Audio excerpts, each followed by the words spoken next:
Well, good evening. This is Seth, Kniep'n It Real. Everyone, I hope your evening is going really well. I know that wherever you are at in your pursuit of passive income, that there are always going to be some obstacles. It doesn't matter if you're making $50,000 a month or $5 a month. No matter where, you're going to run into obstacles, and one of the most helpful things for me is when someone will just take the time to explain how to do something that is not self-explanatory. Now, I ran into a huge challenge the first time I did this, and so that's the reason I'm going to share this with you guys. Here's the question. Imagine you have a product and you want to change the product. You want to add variations. So for today's example, I'm going to use a coffee mug, and I want to change this coffee mug. It is a 22-ounce coffee mug, but I also want to sell it as a 16-ounce coffee mug. Here's the problem. If I already created it as a 22-ounce coffee mug, I can't just go in and add a variation for 16. You can't go into Seller Central and just do that. So today I'm going to show you how to do a flat file. Now, it is a spreadsheet. It gets really, really crazy. I mean, the data in one of these spreadsheets is incredible. There are 6 different tabs. Every tab is a ton of data, and the first time you look at it, it's just a little bit intimidating. And if you're new to Amazon, you're gonna go, man, is this even worth it? I remember the first time I saw it, I thought, there is no way I'm gonna pursue that. But I am a firm believer in finding ways to do things and finding ways to do them as fast as possible. So if this video can save you time, because I believe time, I know time is your greatest asset, because with time you can make money, gain knowledge, hang out with people you love. I mean, think about it, time is awesome. That means you have time to do things that you really want to do, no matter what it is. So if this can save you time, then my mission is fulfilled. I want to help you save time. And so that's what I'm going to do today, is I'm going to take you through the steps for taking a product and adding on a variation. I'm going to be as clear as I can. Now, please do this. If you like the video, subscribe. Let me know if you really like the video, hit subscribe. Second, if you have questions, write them in the comments. I'll get back to you as soon as I can. All right? So first thing we're going to do is I want to explain the variation between a parent and a child listing. Now listen, this is super important to understand, because if you don't understand this, the rest won't make sense. And it's very simple. A parent listing is simply a placeholder that underneath which are child listings. So if I have a listing called coffee mug, that's my parent listing. And then underneath that, I have 16-ounce coffee mug and 22-ounce coffee mug. Those are my 2 variations. Those are my child listings. You can't actually sell a parent listing. It's not purchasable. It's just a placeholder. For example, if you tried to buy my coffee mug, my parent listing, what am I sending you? I have to send you a 22-ounce or a 16-ounce. See, so I can only send you one of those, and those are the child variations, the child listings. So when you have a product that's already been created, it is its own listing. It has no child listings to it. So when you want to add on a variation, let's say you're selling a microphone, it's a red one, you want to start selling a blue one. Well, you have to first of all create a parent listing, microphone, and then underneath that you need red microphone, that's 1 child, and then you need blue microphone, that's 2 child. Those are variations. Those are what are purchasable. And that's what I'm going to explain how to do. First thing we'll do is I'm going to show you on the screen why the actual mug that we're looking at. So here's the mug. We have the large coffee tea mug. Hello. It's a great mug. I love this mug, and it is a 22-ounce mug. So I want to sell a 16-ounce version of this mug. Now here's the problem. If I go over here and I want to edit this, notice that under variations, I have no option to add a variation under this tab. That's why I have to go to the spreadsheet. So here's what I'm going to do, and this is the first step that you have to take. The first thing you have to do is you have to go to the Add a Product area under Inventory. You just go to Add a Product, and this page comes up, and you scroll down. And instead of adding a new listing, you're going to download an inventory file right there. So I click that. Now, I'm going to scroll down from here. Notice I'm on this tab, Download Inventory File. We'll later talk about this tab and this tab. I'm going to scroll down until I get to the very first one. Now, I know there's a lot of links here. Don't worry about these. Just focus on this one, Category Specific Inventory File. All it means is it's a spreadsheet that is specific to a category. So again, if you're selling a microphone, it's going to probably be under music or audio and then microphones. It's specific to that category. It means I want to sell something or change a product in that category. So when you get here, you're going to click that link right there. And now you can see this little box comes up. Make sure that up under here in your Safari or Chrome or Internet Explorer preferences, pop-ups are not prohibited, because if they are, this probably won't come up. So you come down here and you scroll down, and you're going to go all the way down until you start seeing all these templates. Now, don't do the light template, do the file template, because we're going to do a complete update. Do the file template. We can talk about light templates at another time. Now, I'm selling a coffee mug. I want to change my coffee mug, so I'm going to go down to Home and Kitchen. Notice they're alphabetical. So this is the light version. I'm not going to click that one. I'm going to click this one, Home, Home Decor, Kitchen, and Garden. So I click it, and it automatically downloads it right here for me. And there you see it's a flat file, all right? And that flat file, once it's open, it's going to look like this. Now, when I opened mine, because I am on a Mac, I had a little bit of an issue because I didn't have Excel on my Mac. So I went and bought Mac for Excel. And I used to work for Apple, so I really didn't think this is going to be a problem. But I bought the latest version, 2016. And you'd think, oh, that's great. He's got 2016. It should work just fine.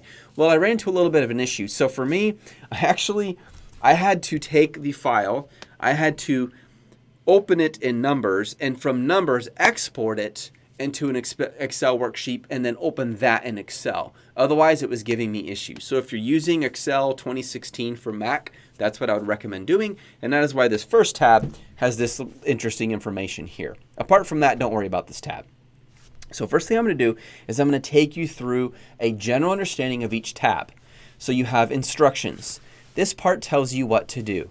Now, I will admit these instructions are pretty generic. They don't get very specific, and that's where I ran into a problem. I literally actually ended up talking to someone in seller support, 2 people. I went through and asked them a ton of questions. I think I annoyed the heck out of them, but I found out what I needed to know so I can do this, and now I want to share with you what I learned. And they actually told me some things in here are actually no longer relevant or accurate, and I'll explain those. So this is your instruction tab. Then if I click down here where it says images, this is your images tab. This just gives you general instructions on what you're supposed to do for images. Data definitions, this one is really important. Now again, it's a lot of data. Don't let it intimidate you. But what this is notice it's color coded. You have peach, then you have red, then you have blue. Each of these is dealing with a different part of the template, which is that next tab right there that you're going to fill out. And all it's doing is it's explaining each one. So for example, when they say, hey, we need an item SKU, it gives you the local name, and then it gives you a definition. Then it gives you an accepted value, the kind of value you can enter in there, and then it gives you an example of what to type in, and it tells you whether or not it is required. Now, most of these are accurate. There's a couple that are not. Some will say they're required, but they're not. So that's what the data definition is. It's a helpful reference sheet. You don't need to read the entire thing and learn all of it, but it is very important. Next is your template. Now, this is the part you're actually going to fill out. And as you can see, I already pre-filled this to make this as easy and quick for you as possible. And notice again, see the color code, the peach. If I scroll to the right, there's red. And if I keep scrolling, there's blue. And see each one has its own title. This is dealing with dimensions.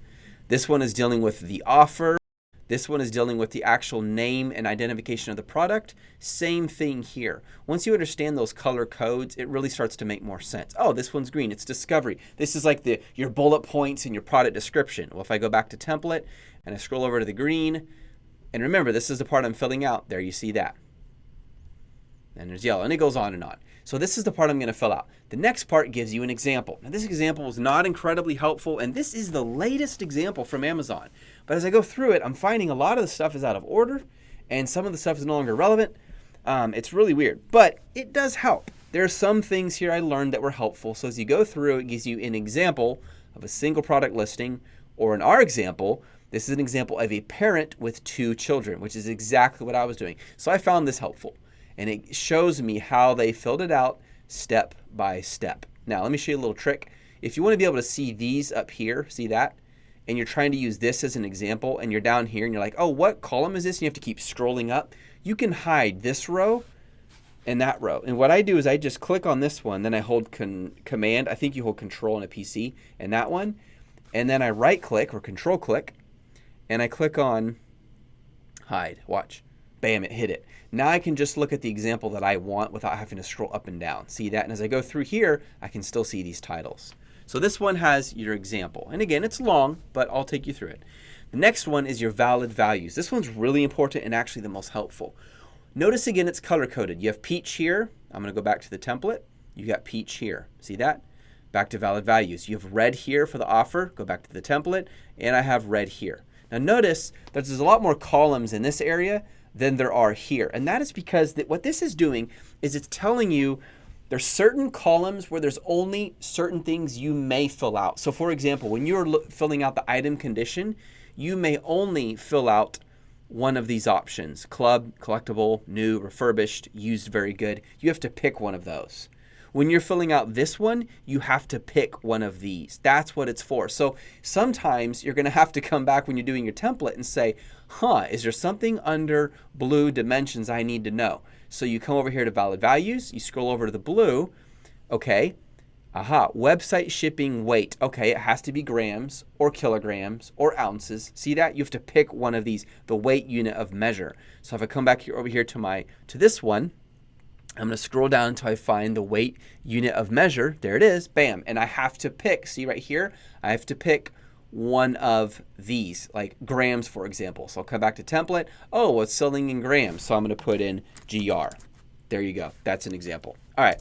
So those are what the general tabs are. Now, again, guys, I know this is super information overload if you're not familiar with spreadsheets, okay? I am not natural at spreadsheets. I have had to learn spreadsheets as a businessman to be effective. And I use spreadsheets all the time now. But this one, man, it was a monster. It was big. I used to work at Apple, and we had trackers of trackers and formulas and VLOOKUP, and it got crazy. When I opened up this one, I thought, man, they really like data. But this is a data type business, so take the time to learn it. You don't have to know everything.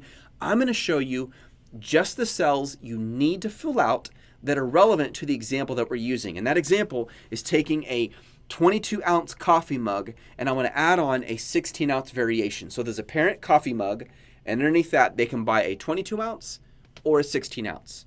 Anything else that I don't fill out or show you today, you can actually go into Seller Central, hit edit on your product, and you can add it there later on if you need to. I'm going to show you the bare minimum to save you time and to keep this as simple as I can. All right, so let's get started. So first thing you need to understand, you're going to fill out the template spreadsheet. Everything else is for instruction. The template is the one you need. When you get here, please notice that row 4 is your parent listing. That's your placeholder, coffee mug. Row 5 and 6 are the children, also known as the variations of that coffee mug.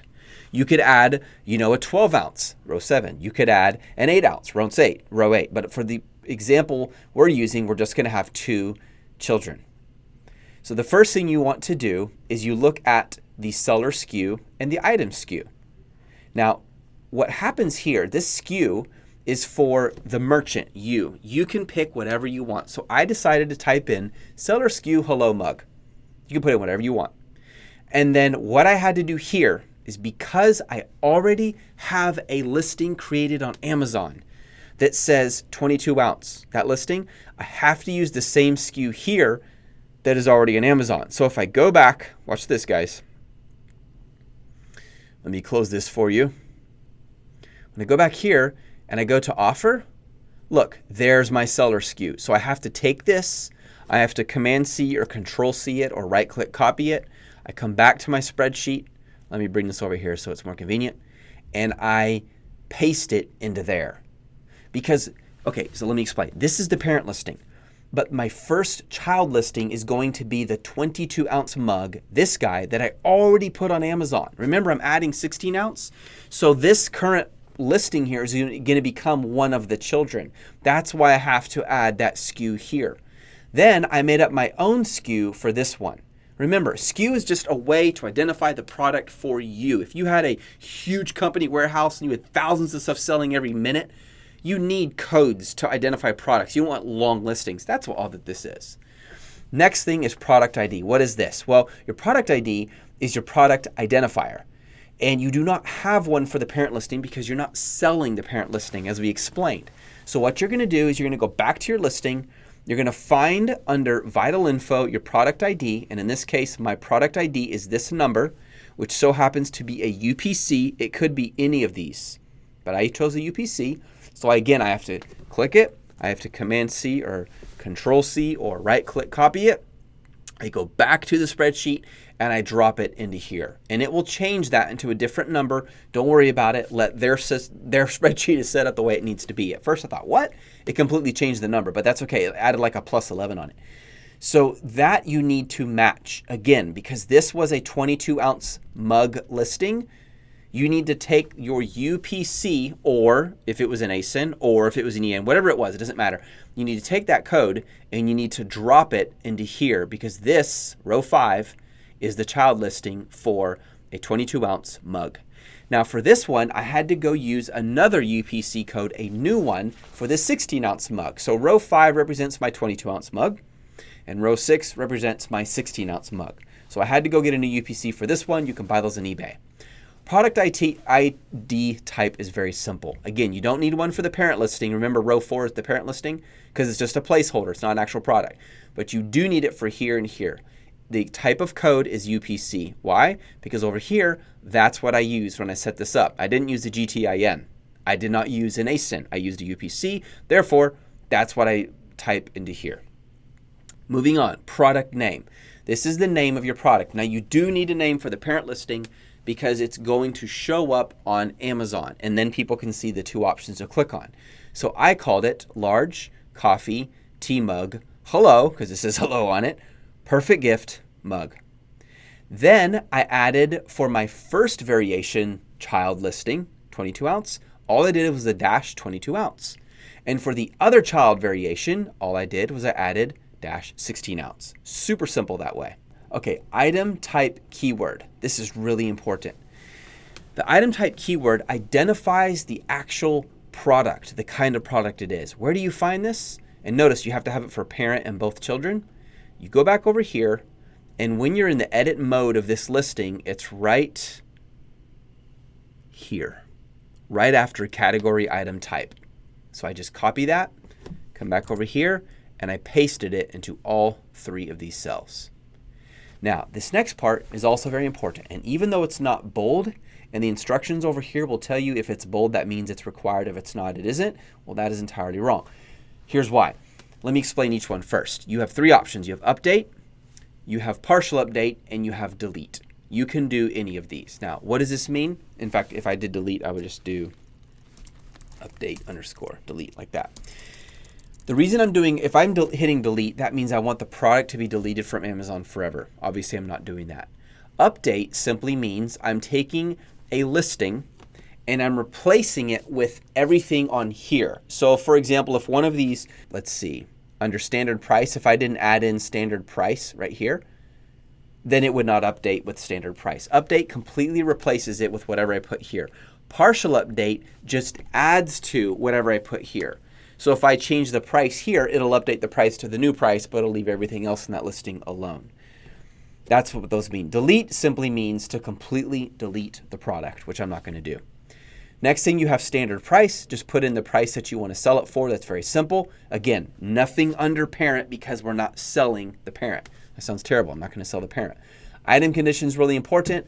Now, how do I know which item to do or what to say here? Well, this is a great example of valid values. If I go to valid values and I go over here to red, notice item condition, it gives me several options. And see up here, you guys, see how each of these is different? These are for different categories.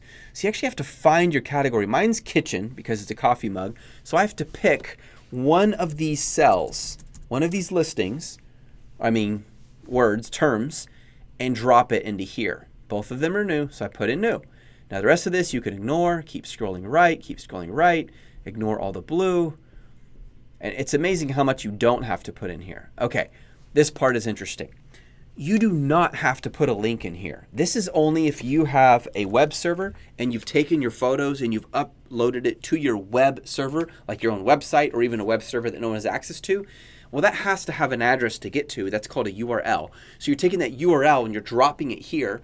And that way, for example, if you have your own website where you're hosting all your products and you're selling them there, you can use the link from your website to have the photos show up on Amazon. But this part is not necessary if you don't want to. You can easily add it later. Why would they include this? Well, imagine you're uploading 3,000 products. It'd be really nice to have a URL that automatically puts them in there instead of clicking add image, finding the image. You see how long that would take? but for simple purposes, you don't need to put it in here. I just did it because I wanted to try it. Moving on to the next part. So scroll right, keep going. Okay, now this is really important. Remember, because we're adding a variation, you have to fill this part out. This is the parent, that's easy, drop in parent. This is a child, that's the 22-ounce mug. This is another child, that's a 16-ounce mug. Super simple. Now this part actually confused me when I first did it. And this is one of the reasons I had to call support. It was not clear to me. Under parent SKU, what you have to do is leave the top one blank. Now do not confuse this. I'm going to scroll way left all the way to the beginning. Don't confuse it with this one. They're similar but not the same. This seller SKU and parent SKU are two different things. What you have to do is take this one, which is your parent SKU, and copy it and drop it. Ignore these two guys for the moment. Just take this one. Remember, you created this on your own. So you copy it, scroll all the way back to the peach, because peach is awesome. And you're going to drop it into variation 1 and variation 2. The 22-ounce mug and the 16-ounce mug. And they both say the same thing. All it's doing is it's telling Amazon that these are variations of the parent SKU. Leave that one blank. Same thing here. The parent is not a variation. You don't have to do it, but you have variation. This is important. And again, this is another example of valid values. If I go to valid values and I scroll over to the peach, watch this, guys. This is really cool. Whoops, I keep passing it up. Notice under kitchen, variation theme, relationship type. There we go. Let me go back here, template. Yes, relationship type. Just wanted to make sure I didn't lose my mind there.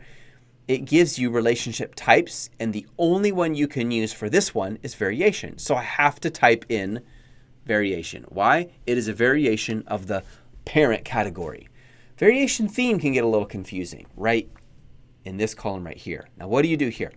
Variation theme simply means what kind of difference are you providing? In other words, if you have a coffee mug and you want 2 children for that coffee mug, 2 variations, are you selling different colors, a red and a blue one? Are you doing different materials, porcelain and bone china?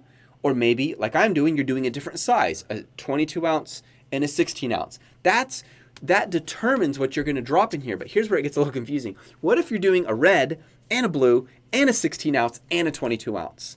See? I'll show you how. Watch this. So you're trying to decide what to put in here. And notice you do put one in the parent as well. So you're going to go back to valid values. You're going to look for variation theme and make sure it ends with your category. So if you are selling art, you need to use this one. If you're selling a kitchen item, like I am, a coffee mug, you're going to use this one. I have to pick one of these, and it has to be one of these. So for example, color name. What does that mean? I know it's kind of weird. All it means is the name of the color.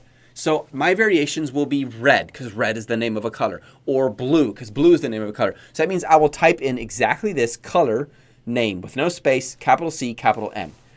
What if it is simply the number of mugs that you get? You can buy 1 mug, you can buy 50 mug or 5,000 mugs.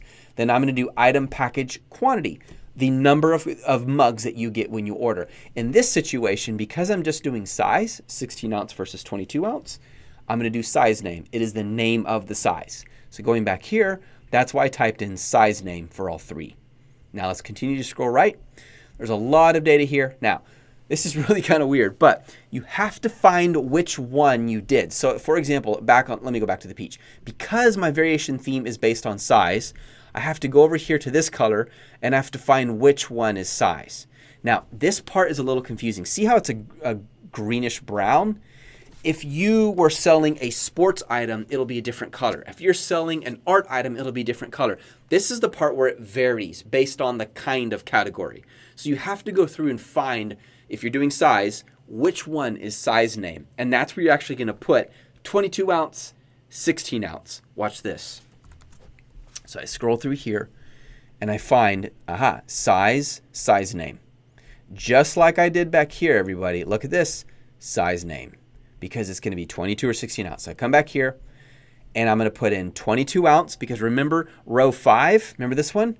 This is my 22 ounce child and row 6 is my 16 ounce child variation. Now, why am I not putting something in the parent? Because the parent is not selling. I'm not selling a 22 ounce parent. It's a placeholder for the 2 variations. That is how you do the size name. And that's it. That is everything you would need to do in order to update your listing. Now, to get to this point to explain this to you, I had to go through a massive amount of data. So I hope this is helpful to you. And if there's anything I missed or you have questions, let me know. If I don't know, I will find a way. Now, what do you do if you still run into issues? Well, there's a way to find out if you have issues. That sounds funny. Do you want to know if you have issues? We all got issues, right? But there's a way to find out if your product has a problem. And let me show you exactly how to test it. Because this spreadsheet could be inaccurate and you don't want it to be. You're going to go back to where you are going to add the product. Remember this part? And remember you clicked on there to get that file in the first place? And you're going to go to check and upload your inventory file. And you're going to go here and you're going to hit choose file. And you're going to select your flat file and you're going to hit check my file. And within a few minutes, usually it's like 5 minutes, it will tell you, and it will also send you an email as well as give you a spreadsheet you can download right here. It will tell you if there are any errors. That's why it says right here, check for common listing errors. It'll tell you if it's actually going to work or not.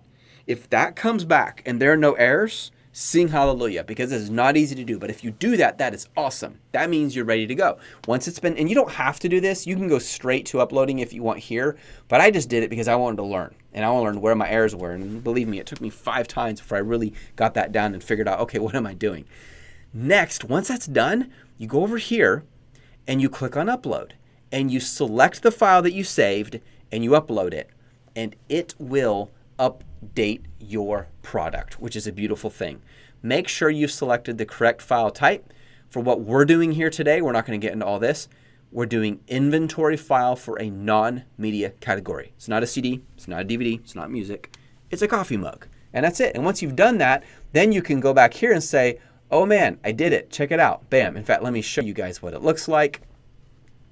Now you can see this is the parent. Notice I had to click this guy right here for these two to drop down.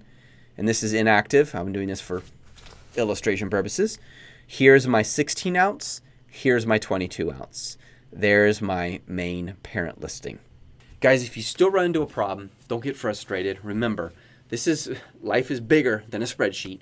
There's so much advantage in knowing how to do this because let me give you an example. Once you have a product and it's selling really well, let's say people start in the review saying, man, I really wish they offered a smaller version.